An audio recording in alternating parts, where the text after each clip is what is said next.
থেকে যেদিন বিদায় হয়ে যাবে, আম্মা জান আয়েশা বলেন, চাদর দিয়ে নবীজিকে আবৃত করে ডেকে রেখেছি।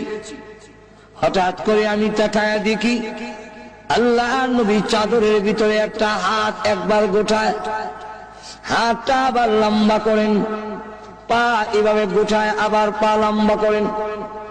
যে আমরা খিচুড়ি যে শুরু হয়, সাকাত আরম্ভ হবার সময় দেখবেন এমন কিছু টানা আসা শুরু হয়।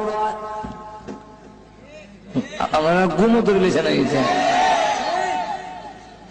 আম্মা আয়েশা বলেন, আমি আপনি বিশ্ব নবীর শরীর মোবারক থেকে চাদরটা একটু উঠালাম। কেন এমন শুরু করে দিয়েছেন? নিষ্পাপ নবী, আল্লাহর নবী মাসুম, আল্লাহর নবী বিশ্ব নবী যিনি, উনি বলেন আল্লাহর পরে ওনার সম্মান তামাম পৃথিবীর ঊর্ধ্বে কারো সাথে তুলনা হয় না,